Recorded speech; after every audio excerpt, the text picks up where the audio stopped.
हाम्रो अनुरोध के छ भने अब जनताको आवाज उठिसकेपछि वडा भवन चाहिँ अलि चाँडै चलाइदिनु होला है।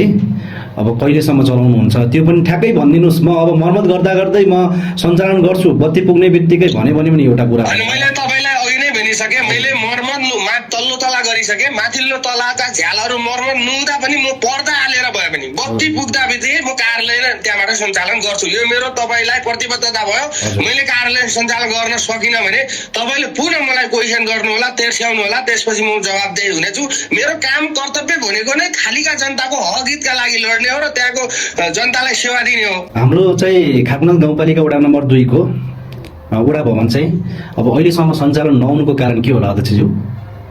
अब पुरानो वडा अध्यक्षले उहाँले बुझ्नु भएको रहेछ। हजुर हजुर। पुरानो वडा अध्यक्ष र गाउँपालिकाले बुझेको रहेछ। हजुर हजुर। जब म निर्वाचित भइसकेपछि हजुर अनि म त्यो वडा कार्यालयमा गएँ। वडा कार्यालयमा गइसकेपछि मैले केही यही वडा कार्यालयबाट सञ्चालन गर्नुपर्छ भन्ने उद्देश्यका साथ गएँ म वडा कार्यालयमा। हजुर हजुर। र वडा कार्यालयको भौतिक संरचना जुन जसरी बन्नु पर्थ्यो अरू वडा त्यसरी नै लाली, खारकुना, छिब्रामा एकै पटक ठेका भएको थियो। हजुर हजुर। र त्यो ठेका भएको अनुसार हाम्रा अरू वडामा चाहिँ एकदम चाहिँ कार्यालय सञ्चालन हुने तरिकाले चाहिँ वडा निर्माण भएको रहेछ। हाम्रोमा चाहिँ टोयलेटको अवस्था पनि जर्जर, अनि त्यहाँ पानी पनि नभएको, त्यहाँ वायरिङ हुनुपर्ने वायरिङ पनि नभएको र राज्यबाट आउनुपर्ने अहिलेसम्म चाहिँ बत्तीको लाइन पनि थालीवडामा नपुगेका हुनाले त्यहाँको सोलर सिस्टम पनि नभएका हुनाले त्यो चाहिँ मैले प्रयोगमा गर्न नसकेको अवस्था हो। र त्यही नजिक मेरो चाहिँ निजी निवास भएका हुनाले मैले चाहिँ मेरो निजी निवासबाट चाहिँ वडा कार्यालयका कामहरू सञ्चालन गरिरहेको अवस्था हो। हजुर हजुर। सुन्नुहोस् न अध्यक्षज्यू, तपाईँको विचारमा चाहिँ पहिलाको ठेकेदारले चाहिँ तपाईँको गुणस्थिर तरिकाले काम नगरेको अथवा मापदण्ड अनुसार काम नगरेको भन्ने हो कि खास के हो? त्यही त मैले अब पुरानो वडा अध्यक्षहरूले जस्तै प्राविधिकहरूले अब ठेकेदारले बनाएको जुन वडा भवन कसरी बुझे? हजुर हजुर। त्यो हेर्दाखेरि अहिलेको पब्लिकले हेर्दा पनि त्यहाँका जनताले हेर्दा पनि त्यो प्रयोग गर्न मिल्ने छैन र त्यहाँका झ्याल ढोका सबै तोडफोड भएको अवस्थामा म निर्वाचित भएर हामी जाँदाखेरि त्यस्तो अवस्थामा वडा कार्यालय भएको थियो। हजुर हजुर। पूर्व वडा अध्यक्षले बुझ्नु भएको होइन त्यो भवन? पूर्व वडा अध्यक्षको सिफारिसमा गाउँपालिकाले बुझेको रहेछ। त्यतिखेर बगबीर साई भन्ने हाम्रो सब इन्जिनियर हुनुहुन्थ्यो। उहाँले चाहिँ बिल उठाएर उहाँको रिपोर्ट अनुसार पुरानो वडा अध्यक्षले चाहिँ बुझ्नु भएको रहेछ। बुझिसकेपछि तपाईँ चाहिँ 2079 सालबाट निर्वाचित हुनुहुन्छ होइन? म ठ्याक्क निर्वाचित भइसकेपछि वडा भवन पनि कम्प्लिट भएको थियो।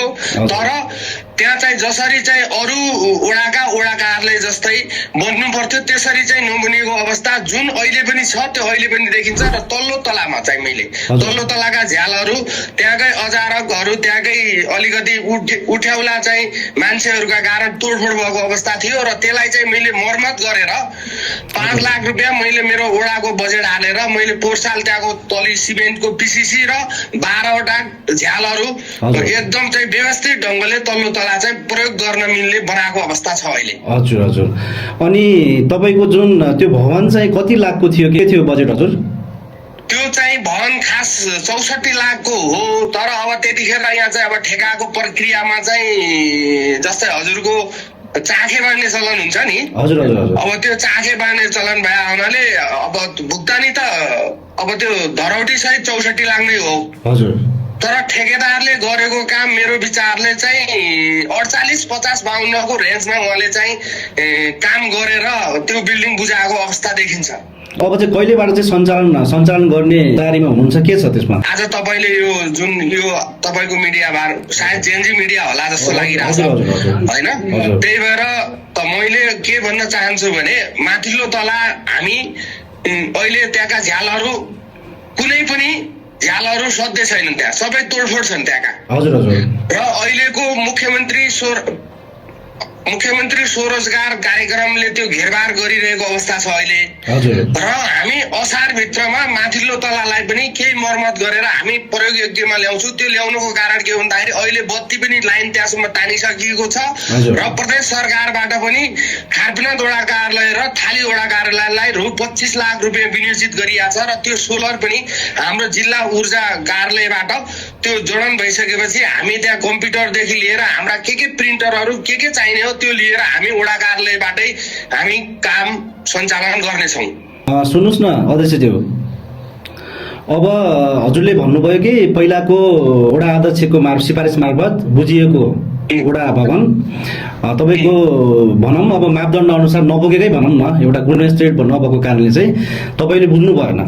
अब त्यो त तपाईँले बुझ्नु भएन भने ठेकेदारलाई केही कारबाहीहरू हुँदैन? ठेकेदारहरूलाई के हुन्छ खास? अब ठेकेदारलाई चाहिँ अब त्यो मर्मतको छोड्ने एउटा धरौटी पनि हुन्थ्यो, त्यो पनि उहाँले निकालेर लिइसके अवस्था रहेछ। हजुर हजुर। र उहाँले अब उहाँ ठेकेदार पनि हाम्रो लोकलै मान्छे हो, हाम्रो त्यहीँकै हाम्रो गणेश राहुलले बनाउनु भयो। उहाँले चाहिँ बनाउन खोज्नु भएको बाहिरबाट हेर्दाखेरि एकदम राम्रो छ। हजुर हजुर। बाहिरको राम्रो छ, जो उहाँले भित्र गर्नुपर्ने हो उहाँले चाहिँ छातीमा हात राखेर मैले पनि बोल्नुपर्छ। मैले झुटो बोलेपछि म कानुनी कारबाहीमा जान्छु, उहाँले पनि छातीमा हात राखेर के कुरा गर्नु पर्थ्यो भन्दाखेरि कम्तीमा पनि इस्टिमेट अनुसारको त्यहाँको टोयलेट, त्यहाँको वायरिङ, त्यहाँको चाहिँ वाल सिलिङ त्यहाँ हुनु पर्थ्यो भन्ने मेरो चाहिँ तर्क हो। हजुर हजुर। भने जस्तो भएन, त्यही भएर तपाईँले त्यहाँबाट कार्यालय सञ्चालन गर्नु भएको होइन? त्यो कार्यालय सञ्चालन गर्ने अवस्थै थिएन, त्यो गर्ने कुरा पनि भएन। अनि पहिलाको वडा अध्यक्षले चाहिँ किन बुझ्नुभयो, कसरी बुझ्नुभयो, किन बुझ्नुभयो जस्तो लाग्छ हजुरलाई? अब मेरो विचारले पहिलाका वडा अध्यक्षले अब बाहिरी संरचना हेरेर उहाँले चाहिँ बिल्डिङ ठिकै छ त भन्ने हिसाबले बुझे जस्तो लाग्छ मलाई चाहिँ। ए हजुर हजुर। होइन त्यतिखेर चाहिँ तपाईँको प्राविधिकहरू काम भइसकेपछि प्राविधिकहरू आएर चेक गर्थ्यो होला नि त, बल्ल त्यसपछि त्यो भवन स्वीकृति गर्ने होला नि त, के हो कुरा? हो, प्राविधिकले बुझ्नु पर्ने। यसमा चाहिँ वडा अध्यक्ष, पुरानो वडा अध्यक्षको पनि खासै मैले कमजोरी देखेको छैन। त्यहाँ नितान्त प्राविधिक र ठेकेदारको चाहिँ अब मिलेमतो हो कि कमजोरी हो, त्यो कुरा चाहिँ अब वास्तविकता ल्याउनलाई पहल गर्ने कुरा गरिरहेको छु अहिले। किनकि त्यो गणेश रावल पनि जो ठेकेदार हुनुहुन्छ, हाम्रो आदरणीय बाजे पढ्नुहुन्छ, हजुर हजुर, उहाँ पनि अहिले टिचर भएर अब यही हुम्लामा सरुवा भएर आउनु भएको छ। अब वडा अध्यक्षले चाहिँ किनकि मेरा बारेमा चाहिँ यसले भरम सिर्जना गर्यो भन्नुहुन्छ, मैले उहाँ ठेकेदारलाई नै वडा कार्यालयमा लिएर भिडियो सहित उहाँलाई खिचेर पुनः म तपाईँलाई भिडियो पठाउने छु। किनकि सम्बन्धित ठेकेदार लिएर त्यहाँको अवस्था, त्यहाँको अहिलेको परिवेश र मैले बनाएको अहिले मर्मत गरेको अवस्था र पहिलाको अवस्थाका बारेमा पनि त्यो फोटो सुरक्षित छन्। ठेका लिइसकेपछि त कम्तीमा पनि मापदण्ड अनुसार र उसले गाउँपालिकाले तोकेको ठेकाको मापदण्ड अनुसार कार्यालय सञ्चालन गर्ने ढङ्गको बनाइदिनु पर्थ्यो भन्ने मेरो दाबी हो।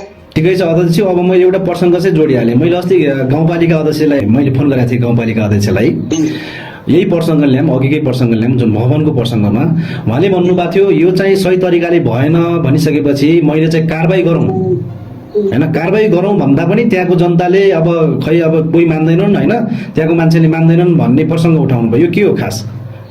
यो खास यस्तो छ, यो चाहिँ रियालिटी बताउनु पर्छ। किनकि मान्छेले कुरा लुकाएर म कुनै गणेश बाजेको विरोधी पनि होइन, उहाँको सपोर्टर पनि होइन। हजुर हजुर। कुनै पनि एउटै मेरो गाउँ खालीको कुरा होइन, फार्मेनाम गाउँपालिकाभरि अथवा सिमकोट अथवा सरकारमा के छ भन्दाखेरि तपाईँलाई प्रश्न भन्नु पर्दाखेरि केही कुरा बारेमा छलफल गर्दाखेरि सिधै दुई पक्ष हुन्छ, एउटा पक्षमा एउटा विपक्षमा।